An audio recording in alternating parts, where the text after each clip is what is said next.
Assalamualaikum warahmatullahi wabarakatuh. Jumpa kembali dengan saya Rudi di channel Teman Tidur. Seperti biasa, saya akan kembali lagi untuk membawakan sebuah kisah misteri yang tentunya semoga saja dapat menghibur dan menemani aktivitas kalian semua.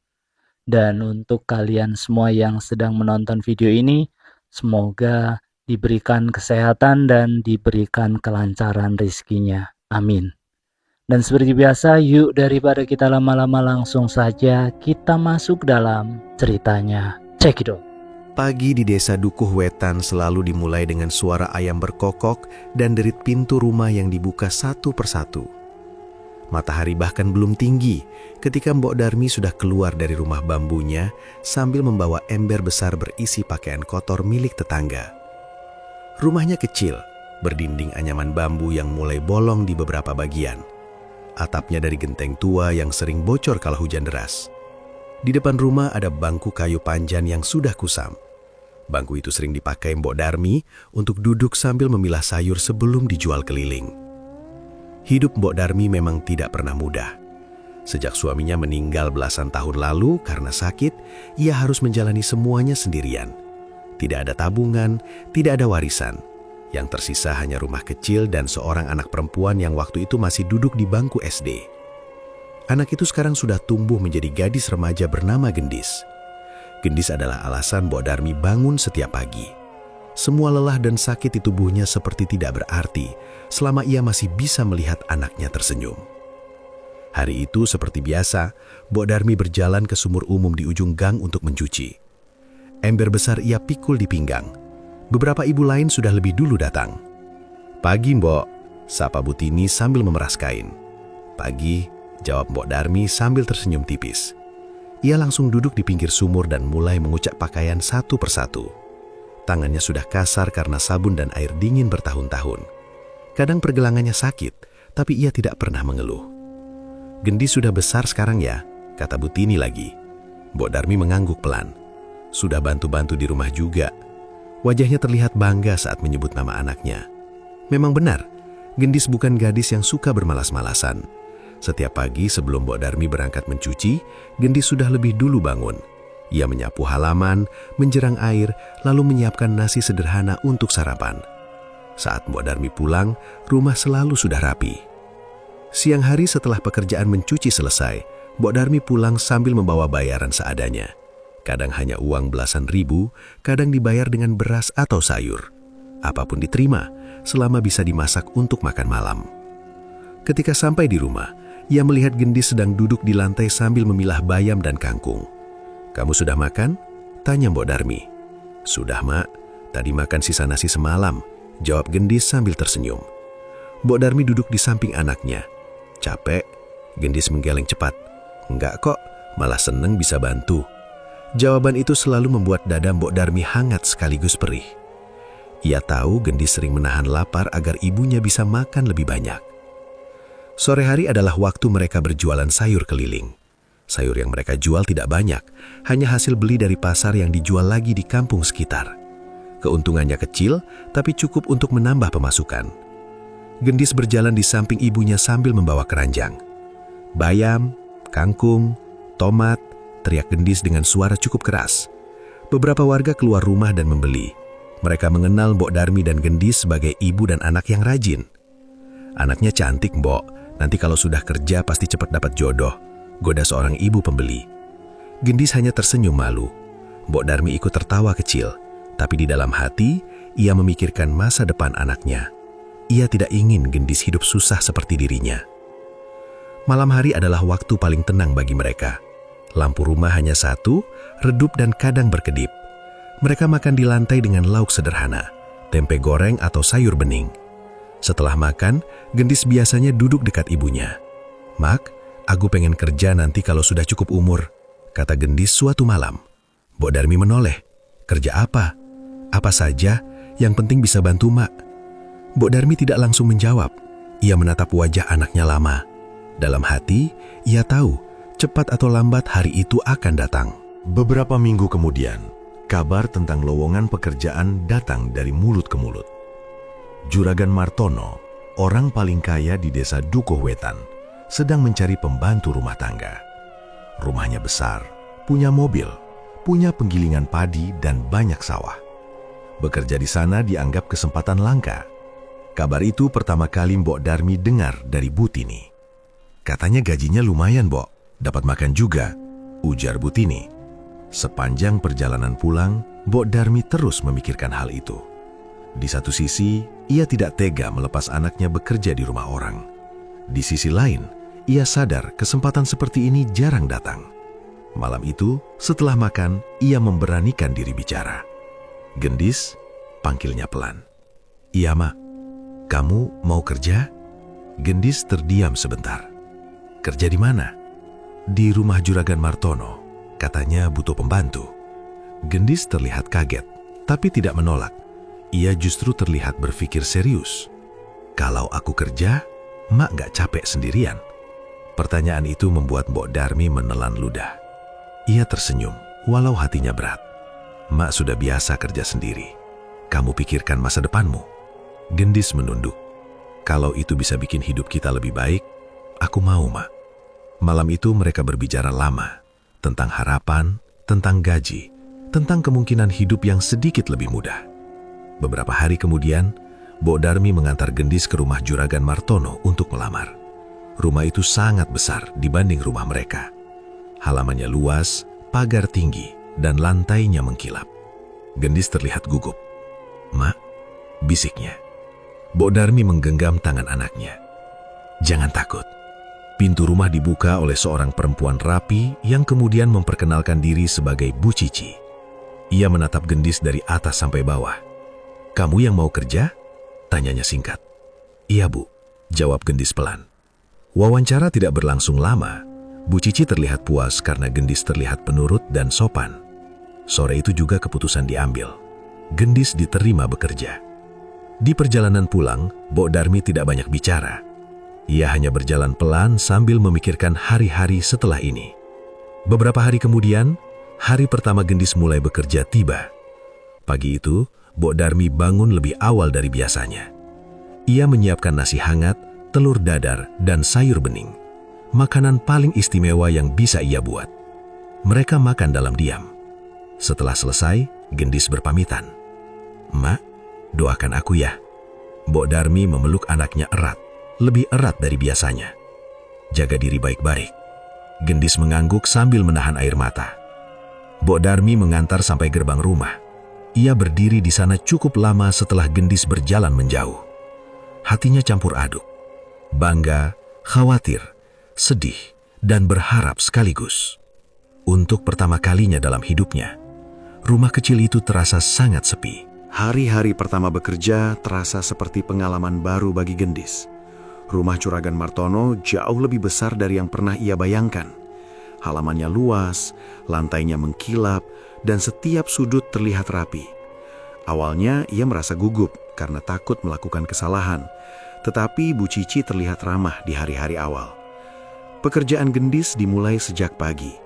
Ia bangun sebelum semua orang terbangun, menyapu halaman, mengepel lantai ruang tamu, lalu membantu menyiapkan sarapan di dapur. Semua terasa melelahkan, tetapi masih bisa ia jalani. Ia bahkan sempat merasa beruntung karena bisa bekerja di tempat yang terlihat nyaman. Seminggu pertama, Gendis diizinkan pulang menjenguk ibunya di sore hari. Ia membawa sedikit uang gaji pertama dan beberapa sisa makanan dari rumah juragan. Mbok Darmi terlihat sangat bahagia melihat anaknya pulang dengan wajah cerah. "Kerjanya gimana?" tanya Mbok Darmi penuh harap. "Baik, Mak. Rumahnya besar. Kerjanya juga nggak terlalu berat," jawab Gendis sambil tersenyum. Ia tidak menceritakan bahwa setiap hari ia bekerja hampir tanpa jeda. Ia juga tidak bercerita bahwa ia sering merasa takut melakukan kesalahan kecil. Ia hanya ingin ibunya tenang. Hari demi hari berlalu. Pekerjaan yang awalnya terasa ringan mulai bertambah banyak.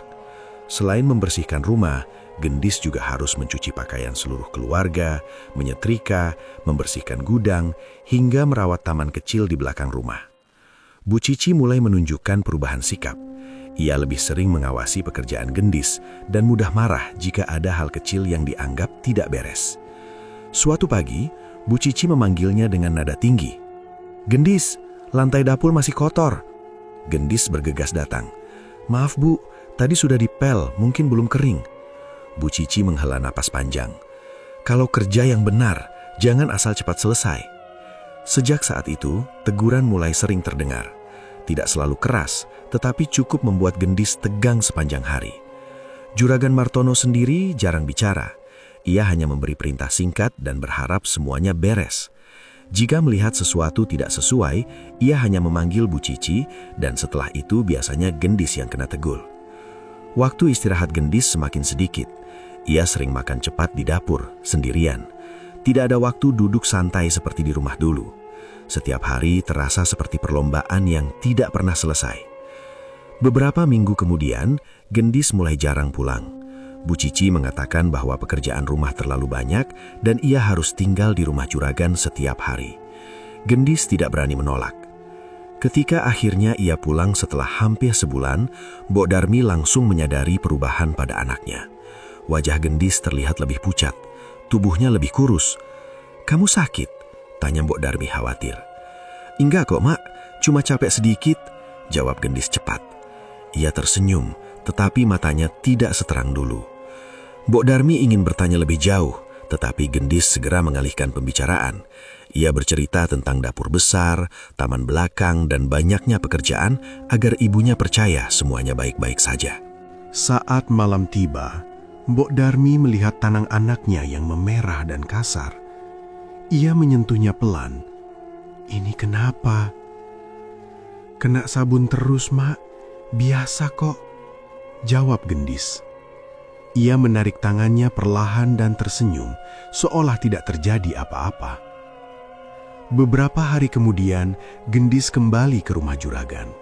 Sejak saat itu, jadwal pulangnya semakin jarang. Kadang 2 minggu sekali, kadang sebulan sekali. Pekerjaan di rumah juragan semakin berat. Bu Cici mulai sering mencari kesalahan kecil. Gelas kurang mengkilap, baju kurang rapi, atau masakan yang dianggap terlalu asin. Suatu siang, Gendis tidak sengaja menjatuhkan piring saat mencuci. Suara pecahnya membuat jantungnya berdegup kencang. Bu Cici datang dengan wajah kesal. "Kamu ini ceroboh sekali." Gendis menunduk. "Maaf, Bu. Semua harus hati-hati. Barang di rumah ini mahal." Sejak kejadian itu, Gendis semakin takut membuat kesalahan. Ia bekerja lebih cepat, lebih lama, dan hampir tidak pernah beristirahat. Tubuhnya mulai sering pegal, terkadang tangannya gemetar karena lelah. Namun ia tidak pernah mengeluh. Suatu malam, ia merasa demam ringan. Ia tetap bekerja karena takut dimarahi. Ketika Bu Cici melihatnya bergerak lebih lambat, ia kembali menegur. "Kalau sakit bilang, jangan kerja setengah-setengah." Gendis hanya mengangguk. Ia tidak berani menjelaskan bahwa ia tetap bekerja karena takut dimarahi. Hari-hari berikutnya terasa semakin berat. Gendis sering tidur larut karena harus menyelesaikan pekerjaan tambahan. Pagi hari, ia harus bangun lebih cepat dari semua orang. Ia mulai merindukan rumah kecilnya, merindukan makan malam sederhana bersama ibunya, merindukan rasa tenang yang dulu terasa biasa. Namun, setiap kali bertemu ibunya, ia selalu berkata bahwa semuanya baik-baik saja. Suatu malam, setelah semua pekerjaan selesai, Gendis masuk ke kamar kecil di belakang dapur. Kamar itu sempit, hanya berisi kasur tipis dan lemari kecil. Ia duduk di tepi kasur sambil memegang lututnya. Tubuhnya terasa lelah luar biasa. Tangannya masih terasa perih karena sabun dan air panas. Suara televisi dari ruang tengah terdengar samar. Rumah besar itu terasa sunyi baginya. Ia menunduk, lalu menutup wajahnya dengan kedua tangan. Air mata mulai jatuh tanpa suara. Tidak ada yang melihat, tidak ada yang mendengar. Di kamar kecil itu, Gendis menangis sendirian dalam gelap. Malam itu, udara desa Dukuh Wetan terasa lebih dingin dari biasanya. Angin berhembus pelan membawa suara anjing menggonggong dari kejauhan. Mbok Darmi baru saja selesai menutup pintu rumah ketika terdengar suara motor berhenti di depan halaman. Ia membuka pintu lagi. Di depan rumah berdiri Pak RT bersama seorang lelaki yang ia kenal sebagai pekerja di penggilingan padi milik Juragan Martono. Wajah mereka terlihat tegang. "Mbok, ikut kami sebentar," kata Pak RT pelan. Jantung Mbok Darmi langsung berdegup cepat. "Ada apa, Pak?" Pak RT tidak langsung menjawab. Ia hanya menatap lelaki di sampingnya seolah meminta bantuan. "Gendis, Mbok," ucap lelaki itu lirih. "Ada kecelakaan." Kata kecelakaan membuat kaki Mbok Darmi terasa lemas. Tanpa banyak bicara, ia segera mengambil selendang dan mengikuti mereka. Sepanjang perjalanan, ia tidak berhenti berdoa dalam hati. Ia berharap hanya luka kecil, atau mungkin pingsan karena kelelahan. Namun ketika motor berhenti di depan rumah Juragan Martono, suasana yang ia lihat langsung membuat dadanya sesak. Beberapa warga sudah berkumpul di halaman. Suara bisik-bisik terdengar pelan. Lampu rumah menyala terang meski sudah larut malam. Mbok Darmi berjalan cepat masuk ke halaman. "Anakku di mana?" tanyanya dengan suara gemetar. Tidak ada yang langsung menjawab. Pak RT memintanya masuk ke bagian belakang rumah. Langkah Mbok Darmi semakin cepat, nafasnya tersengal. Ketika sampai di dekat gudang belakang, ia melihat beberapa orang berdiri diam dengan wajah serius. Seorang lelaki membuka pintu gudang. Di dalam ruangan yang remang-remang itu, tubuh Gendis terbujur kaku di lantai. Dunia Mbok Darmi seakan berhenti. Ia berlari mendekat dan langsung memeluk tubuh anaknya. "Gendis, bangun nak." Suaranya pecah. Tubuh itu dingin. Tidak ada jawaban. Tidak ada gerakan. Bu Cici berdiri tidak jauh dari pintu gudang. Wajahnya terlihat panik, tetapi ia berusaha bicara dengan tenang. "Kami menemukan dia sudah tergeletak di sini. Mungkin terpeleset lalu terbentur," katanya cepat. Mbok Darmi tidak mendengar penjelasan itu dengan jelas. Ia terlalu sibuk memanggil nama anaknya yang tidak pernah menjawab lagi. Tangisnya pecah keras malam itu. Jenazah Gendis dibawa ke rumah Mbok Darmi malam itu juga. Warga membantu mengurus semuanya. Rumah kecil itu tiba-tiba dipenuhi orang.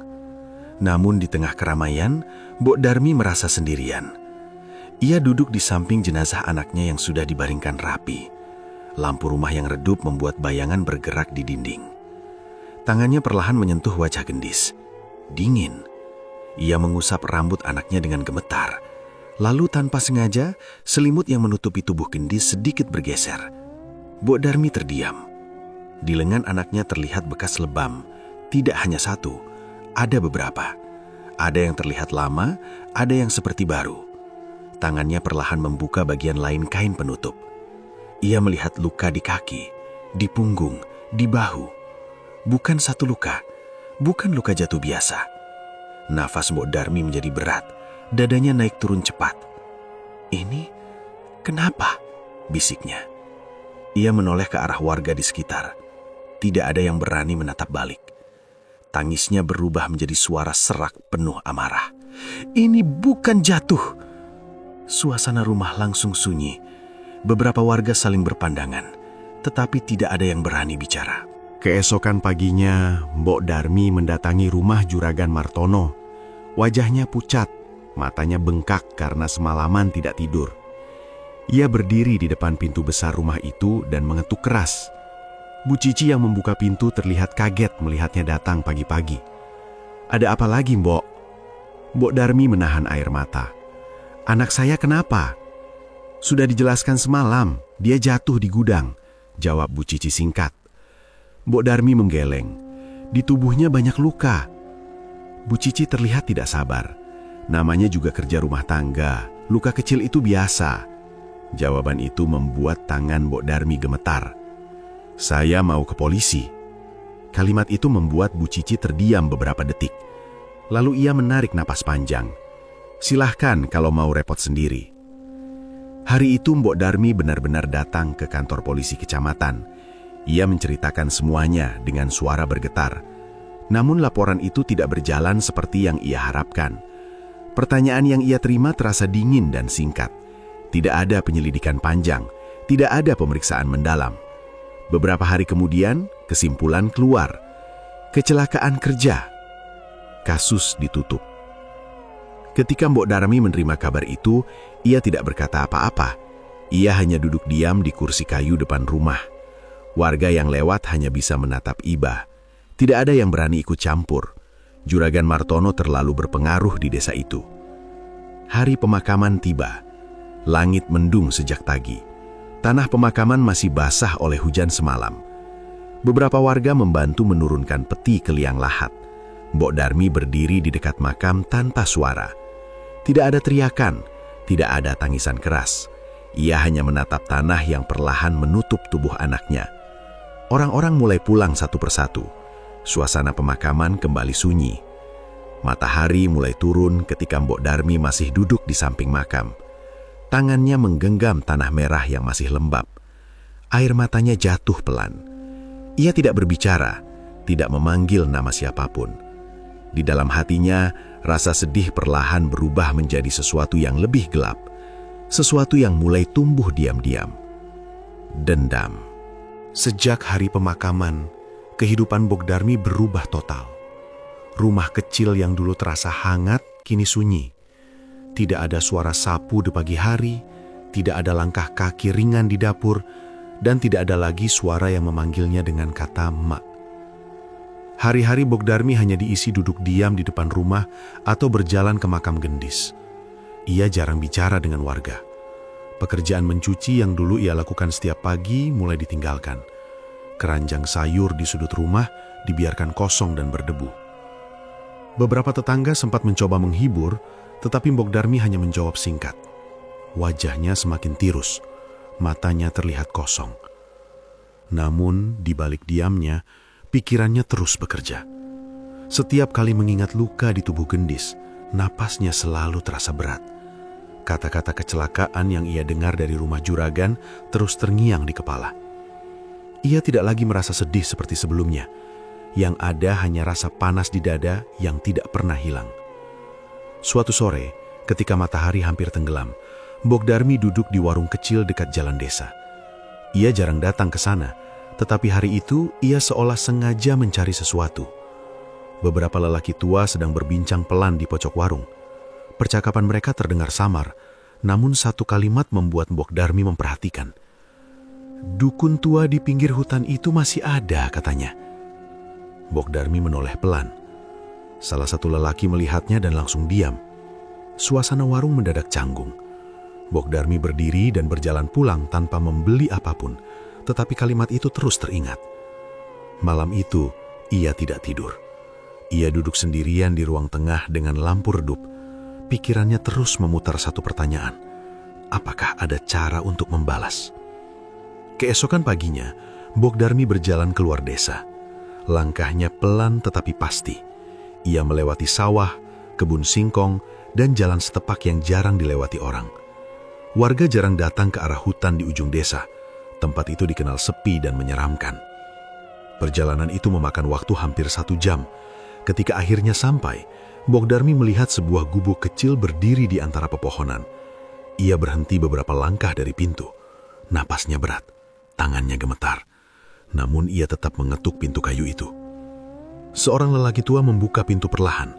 Rambutnya putih panjang, wajahnya penuh keriput dan matanya tajam. "Ada apa?" tanyanya singkat. Mbok Darmi menelan ludah. "Saya butuh bantuan." Lelaki itu menatapnya lama sebelum mempersilahkan masuk. Di dalam gubuk, suasananya gelap dan pengap. Rak kayu penuh botol kecil, kain hitam, dan benda-benda yang tidak Mbok Darmi kenal. "Bantuan apa?" tanya lelaki tua itu. Mbok Darmi duduk di lantai, tangannya saling menggenggam kuat. "Saya ingin membalas kematian anak saya." Lelaki tua itu tidak langsung menjawab. Ia hanya menatap Mbok Darmi dengan wajah datar. "Balas dendam bukan jalan ringan. Saya tidak punya jalan lain. Kalau sudah masuk ke jalan ini, tidak bisa kembali." Mbok Darmi mengangguk pelan. "Saya sudah tidak punya apa-apa lagi."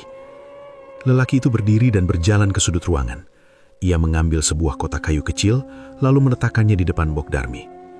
"Harga yang harus dibayar besar. Apa saja akan saya lakukan. Bukan hanya uang, hidupmu juga akan berubah." Mbok Darmi menatap kotak itu tanpa ragu. "Saya siap." Percakapan panjang terjadi pagi itu.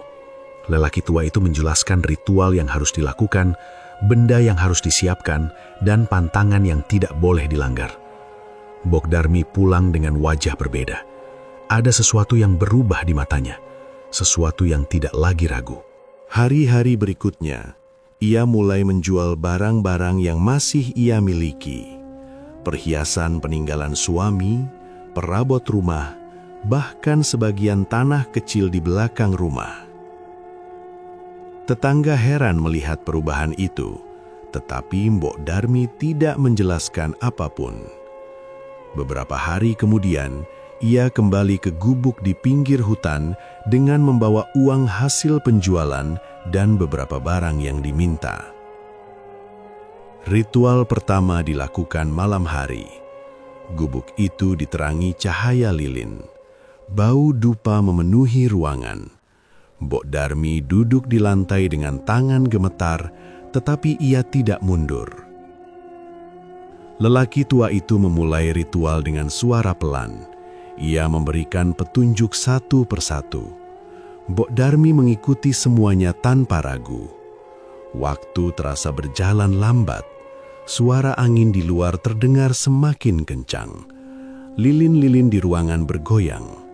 Ketika ritual selesai, lelaki tua itu menatap Mbok Darmi. Mulai malam ini, mereka tidak akan hidup tenang. Mbok Darmi tidak menjawab. Ia hanya menatap lantai dengan nafas berat. Malam itu, untuk pertama kalinya sejak kematian Gendis, ia pulang dengan langkah lebih ringan. Di sisi lain desa, malam terasa berbeda di rumah Juragan Martono. Lampu ruang tamu tiba-tiba berkedip beberapa kali tanpa sebab. Bu Cici yang sedang menonton televisi menoleh bingung. "Lampunya kenapa?" gumamnya. Tidak ada jawaban. Beberapa menit kemudian, suara benda jatuh terdengar dari dapur. Bu Cici berdiri dengan wajah kesal dan berjalan menuju dapur. Namun ketika ia sampai di sana, tidak ada siapapun, hanya piring di meja yang bergeser dari tempatnya. Ia berdiri diam beberapa detik. Perasaan tidak nyaman mulai muncul tanpa alasan jelas. Malam itu, untuk pertama kalinya, rumah besar itu terasa tidak lagi aman. Sejak malam lampu berkedip dan suara benda jatuh di dapur, suasana di rumah Juragan Martono mulai berubah. Awalnya, kejadian itu dianggap hal biasa. Bu Cici bahkan sempat menyalahkan instalasi listrik yang mungkin bermasalah. Namun, gangguan itu tidak berhenti. Beberapa malam setelah kejadian itu, Bu Cici terbangun karena suara langkah kaki di lorong rumah. Suaranya pelan, seperti seseorang berjalan tanpa alas kaki. Ia membuka mata perlahan dan menatap ke arah pintu kamar. Suara itu berhenti. Bu Cici menahan nafas beberapa detik. Ia berpikir mungkin hanya perasaan saja. Ia mencoba kembali tidur. Namun beberapa menit kemudian suara itu terdengar lagi. Kali ini seperti langkah yang berjalan mondar-mandir di luar kamar. Bu Cici langsung duduk. Ia menyalakan lampu dan membuka pintu kamar dengan cepat. Lorong kosong. Lampu menyala terang, tidak ada siapapun. Ia memeriksa kamar anaknya, memastikan semua pintu terkunci, lalu kembali ke kamar dengan perasaan tidak nyaman. Sejak malam itu, ia mulai sulit tidur. Hari-hari berikutnya, gangguan kecil mulai muncul di berbagai sudut rumah. Pintu yang tiba-tiba terbuka sendiri, barang yang berpindah tempat, suara gesekan kursi saat malam. Semua terasa aneh, tetapi tidak cukup jelas untuk dijelaskan. Masalah berikutnya datang dari anak sematawayang mereka, Raka, yang tiba-tiba jatuh sakit. Awalnya hanya demam biasa. Bu Cici membawa Raka ke dokter di kota. Hasil pemeriksaan menunjukkan tidak ada penyakit serius. Dokter hanya memberi obat penurun panas. Namun demam Raka tidak kunjung turun. Tubuhnya panas, tetapi hasil pemeriksaan tetap normal. Setiap malam ia mengigau dan menangis tanpa sebab. Suatu malam, Raka menjerit sambil menunjuk sudut kamar. "Bu, ada Mbak di situ." Bu Cici merinding. "Mbak siapa?" Raka hanya menangis dan memeluk ibunya erat. Sejak saat itu, Bu Cici mulai merasa ada sesuatu yang tidak beres. Tidurnya semakin sering terganggu. Hampir setiap malam ia mengalami mimpi buruk. Mimpi itu selalu sama. Ia melihat gendis berdiri di depan pintu kamar dengan wajah pucat dan pakaian kotor. Gadis itu hanya menatap tanpa bicara. Bu Cici selalu terbangun dengan nafas tersengal dan tubuh berkeringat. Ia mencoba meyakinkan diri bahwa itu hanya mimpi, tetapi mimpi itu datang hampir setiap malam. Sementara itu, masalah lain mulai muncul di usaha penggilingan padi milik Juragan Martono. Mesin penggiling tiba-tiba rusak tanpa sebab jelas. Karung beras yang sudah siap kirim ditemukan basah karena kebocoran atap yang sebelumnya tidak pernah bermasalah. Pesanan mulai berkurang. Beberapa pelanggan tetap beralih ke tempat lain. Juragan Martono mulai sering pulang dengan wajah tegang. Mesin rusak lagi, katanya suatu malam. Bu Cici menghela napas panjang. Kok bisa terus-terusan? Juragan Martono menggeleng, seperti ada yang tidak beres. Ia tidak menjelaskan lebih jauh, tetapi pikirannya mulai dipenuhi kekhawatiran. Kabar tentang kejadian aneh di rumah juragan mulai menyebar di desa. Warga membicarakannya dengan suara pelan di warung, di sawah, dan di pos ronda. Katanya, anaknya sering sakit. Usaha juragan juga lagi turun. Sejak kejadian itu, percakapan sering berhenti sebelum kalimat selesai. Namun satu kata mulai sering terdengar. Santet. Tidak ada yang berani mengucapkannya keras-keras, tetapi semua orang memikirkannya. Di sisi lain desa, Mbok Darmi sesekali melewati jalan depan rumah juragan. Ia tidak pernah berhenti lama. Ia hanya berjalan pelan sambil menatap rumah besar itu dari kejauhan. Wajahnya datar, tanpa ekspresi. Suatu malam, Juragan Martono pulang lebih larut dari biasanya. Jalan desa sudah sepi. Lampu jalan hanya beberapa yang menyala. Ia mengendarai mobil sendirian setelah memeriksa gudang padi di luar desa. Di tengah perjalanan, ia merasa ada sesuatu yang aneh. Jalan yang biasa ia lewati terasa lebih gelap. Ia menyalakan lampu jauh. Tiba-tiba, bayangan seseorang terlihat berdiri di tengah jalan. Juragan Martono refleks menginjak rem. Mobil berhenti mendadak. Ia menatap ke depan dengan jantung berdebar. Bayangan itu berdiri diam beberapa meter dari mobil. Seorang perempuan. Rambut panjang menutupi wajahnya. Juragan Martono memicingkan mata, mencoba melihat lebih jelas. Dalam sekejap, bayangan itu menghilang. Jalan kembali kosong. Juragan Martono menghela napas panjang. Ia mencoba meyakinkan diri bahwa itu hanya orang lewat yang cepat menyingkir. Ia kembali menekan pedal gas. Beberapa menit kemudian, ketika mobil melewati tikungan tajam dekat jembatan kecil, setir terasa berat. Mobil tiba-tiba sulit dikendalikan. Juragan Martono panik. Ia mencoba mengerem, tetapi mobil sudah meluncur terlalu cepat. Ban mobil tergelincir di jalan tanah yang licin. Dalam hitungan detik, mobil keluar jalur dan menabrak pohon besar di pinggir jalan. Suara benturan keras memecah keheningan malam. Lampu mobil berkedip sebelum akhirnya mati. Itu adalah kecelakaan pertama yang menimpa keluarga juragan. Kecelakaan yang dialami Juragan Martono membuat desa geger. Mobilnya ringsek di bagian depan setelah menabrak pohon di tikungan dekat jembatan kecil. Ia selamat, tetapi mengalami patah tulang di kaki dan harus dirawat lama di rumah sakit kota. Sejak kejadian itu, suasana rumah besar mereka semakin suram. Bu Cici harus bolak-balik mengurus suami di rumah sakit sekaligus menjaga anaknya yang belum sembuh dari sakit misterius. Raka semakin kurus, demamnya naik turun tanpa pola. Dokter mulai bingung karena semua hasil pemeriksaan tetap normal. Setiap malam, anak itu sering menjerit dalam tidur. Kadang ia duduk di kasur sambil menatap pintu kamar dengan mata kosong. "Dia datang lagi," bisiknya suatu malam. Bu Cici memeluk anaknya erat. "Siapa?" Raka tidak menjawab. Ia hanya menangis sambil menutup wajahnya. Bu Cici mulai kehilangan kesabaran sekaligus keberanian. Tidurnya tidak pernah nyenyak. Mimpi yang sama terus datang. Sosok gadis berdiri di ujung lorong, menatap tanpa bicara. Suatu malam, mimpi itu terasa berbeda. Dalam mimpinya, gadis itu tidak berdiri jauh. Ia berada sangat dekat, tepat di depan wajah Bu Cici. Wajahnya pucat dengan mata merah dan bekas luka di lengan. "Kamu ingat aku?" Suara itu terdengar jelas. Bu Cici terbangun sambil berteriak. Nafasnya tersengal, tubuhnya gemetar hebat. Sejak malam itu, ia tidak bisa lagi menyangkal sesuatu yang selama ini ia hindari. Ia mulai mengingat masa-masa gendis bekerja di rumahnya. Teguran keras, bentakan, pekerjaan yang tidak pernah habis, kesalahan kecil yang selalu dibesar-besarkan. Ia mencoba menepis pikiran itu, tetapi rasa bersalah terus muncul. Di sisi lain desa, kondisi Mbok Darmi mulai berubah. Tubuhnya sering terasa lemas. Ia mudah pusing dan sering muntah tanpa sebab jelas. Tetangga yang melihatnya berkata mungkin ia terlalu lelah. Namun Mbok Darmi tahu ada sesuatu yang tidak biasa. Tidurnya tidak pernah tenang. Hampir setiap malam ia bermimpi buruk. Dalam mimpinya, ia melihat gendis berdiri di depan rumah.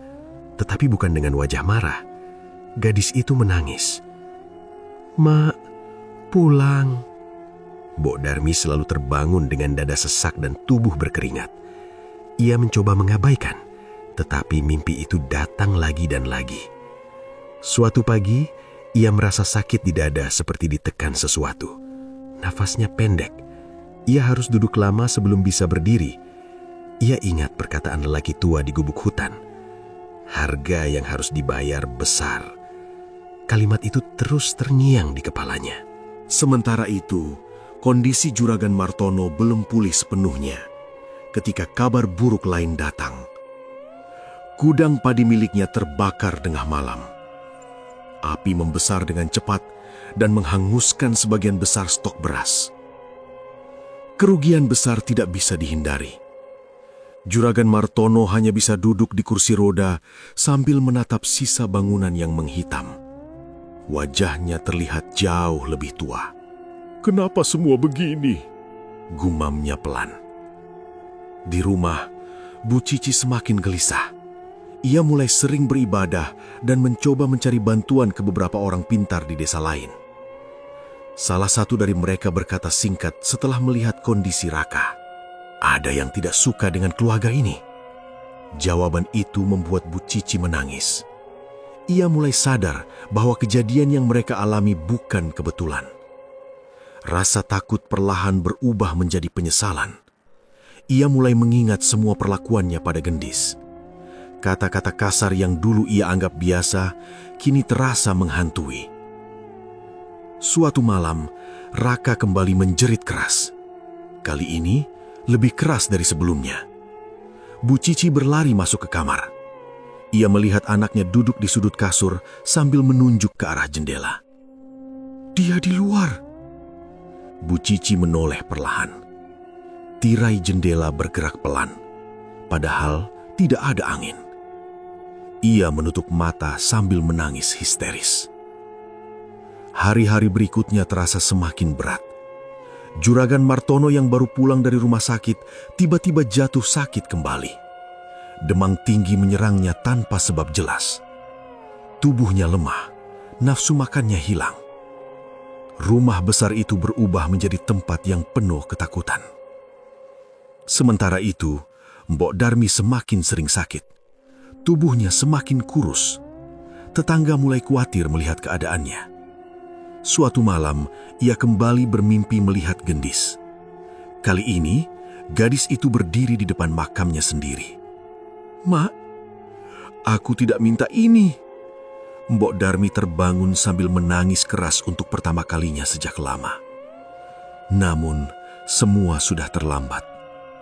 Beberapa hari kemudian, tragedi besar terjadi. Raka ditemukan tidak sadarkan diri di kamar mandi setelah terpeleset dan kepalanya terbentur keras. Ia sempat dibawa ke rumah sakit, tetapi nyawanya tidak tertolong. Kabar itu menyebar cepat ke seluruh desa. Rumah Juragan Martono dipenuhi tangis dan kepanikan.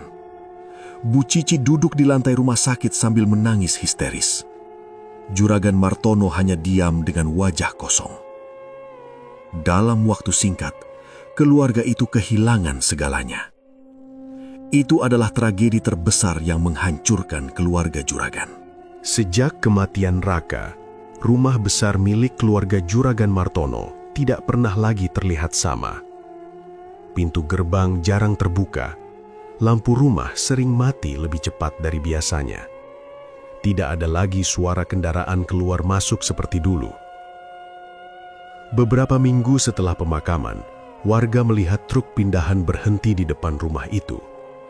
Barang-barang besar diangkut keluar satu persatu. Tidak ada keramaian, tidak ada ucapan perpisahan. Bu Cici meninggalkan desa tanpa banyak bicara.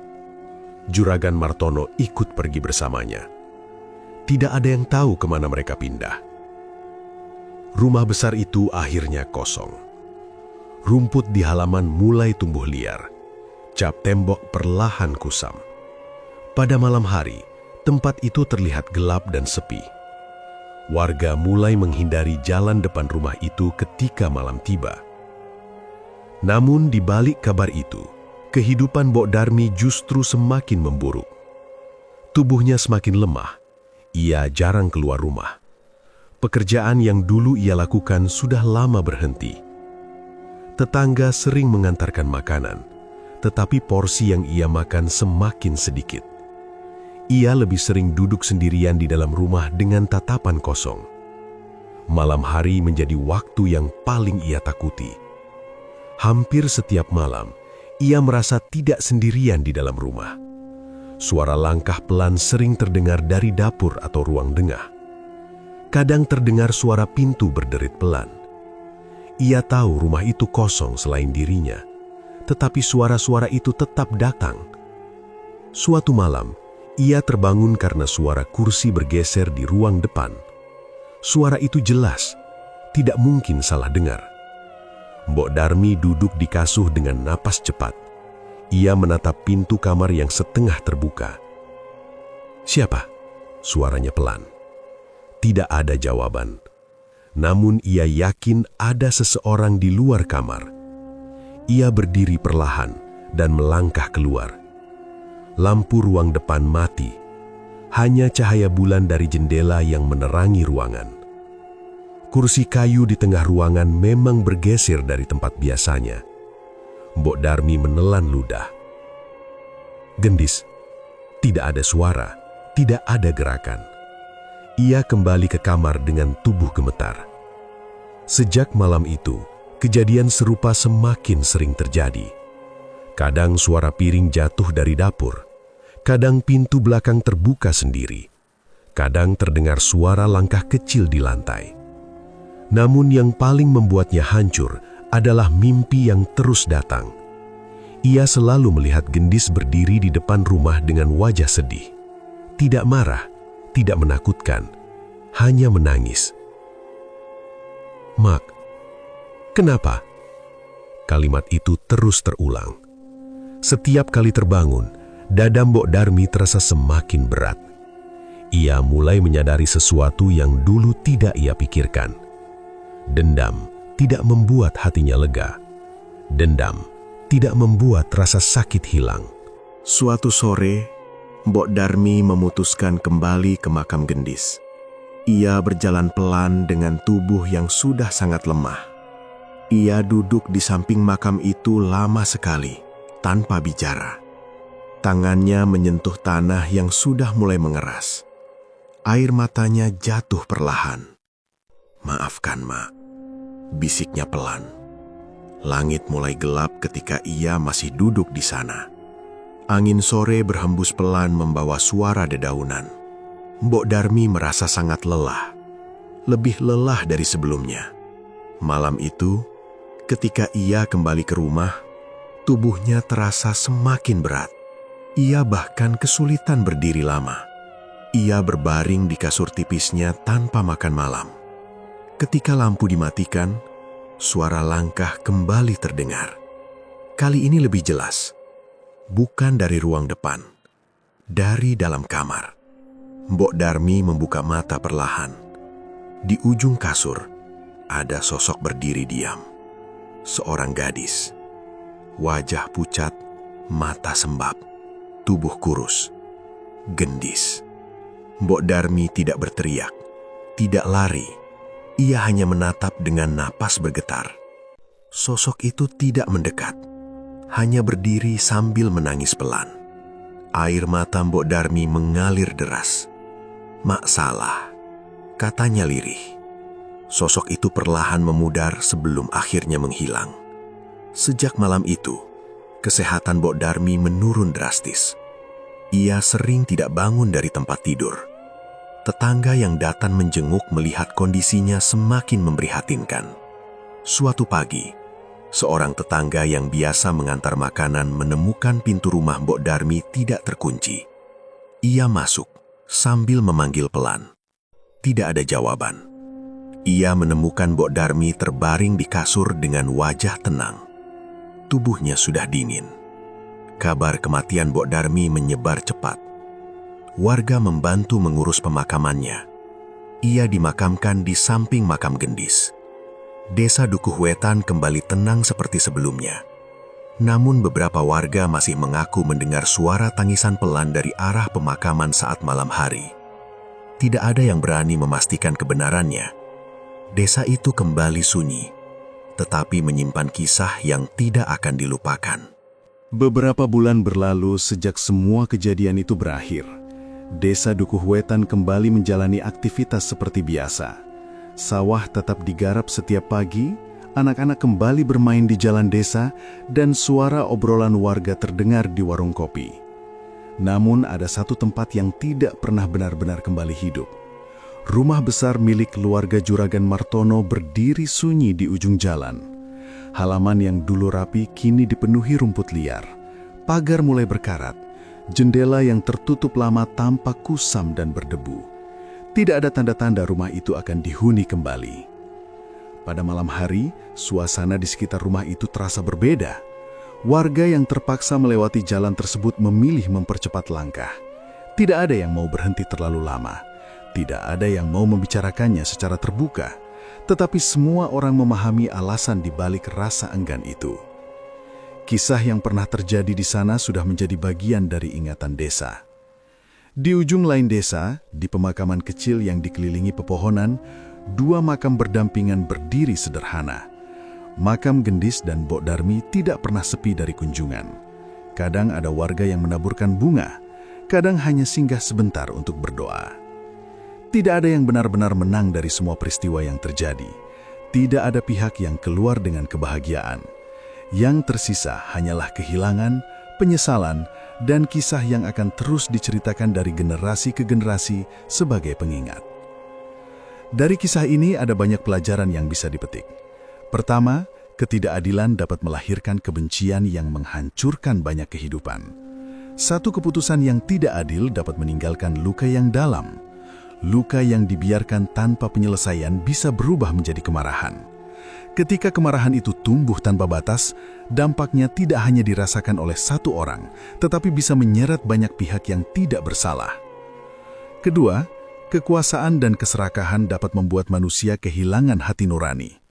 Ketika seseorang merasa memiliki kuasa, ia bisa lupa bahwa setiap tindakan memiliki akibat. Keuntungan sesaat dapat membuat seseorang menutup mata terhadap penderitaan orang lain. Namun pada akhirnya, tidak ada kekuasaan yang benar-benar bisa melindungi seseorang dari konsekuensi perbuatannya sendiri. Ketiga, dendam tidak pernah benar-benar menyembuhkan luka. Dendam sering terlihat seperti jalan keluar bagi rasa sakit. Namun kenyataannya, dendam hanya memperpanjang penderitaan. Rasa kehilangan tidak pernah benar-benar hilang hanya karena orang lain ikut menderita. Luka lama justru bisa semakin dalam ketika dibalas dengan kebencian. Keempat, jalan gelap selalu menuntut harga yang lebih besar dari yang kita bayangkan. Ketika seseorang memilih cara yang salah untuk menyelesaikan masalah, ia mungkin merasa menemukan jalan pintas. Namun setiap pilihan memiliki konsekuensi. Jalan yang terlihat mudah seringkali berakhir dengan harga yang jauh lebih mahal dari yang diperkirakan. Kelima, keadilan yang diabaikan dapat berubah menjadi tragedi bagi semua pihak. Ketika sebuah kesalahan tidak diselesaikan dengan benar, masalah tidak benar-benar hilang. Ia hanya menunggu waktu untuk kembali dalam bentuk yang lebih besar. Keadilan bukan hanya soal hukuman, tetapi juga tentang mencegah penderitaan yang lebih luas di masa depan. Pada akhirnya, kisah ini bukan hanya tentang satu keluarga atau satu desa. Kisah ini menjadi pengingat bahwa setiap tindakan memiliki dampak, setiap keputusan membawa konsekuensi, dan setiap luka membutuhkan penyelesaian yang benar. Desa Dukuh Wetan mungkin kembali tenang, namun cerita yang pernah terjadi di sana akan selalu hidup sebagai pengingat agar kesalahan yang sama tidak terulang kembali. Dan selesai. Itulah mungkin sedikit video yang dapat saya sampaikan, kurang lebihnya saya mohon maaf. Semoga dalam video ini ada pesan moral dan pelajaran ataupun hikmah yang dapat kita ambil.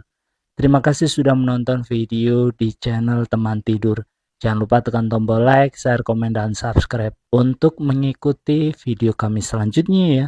Wassalamualaikum warahmatullahi wabarakatuh.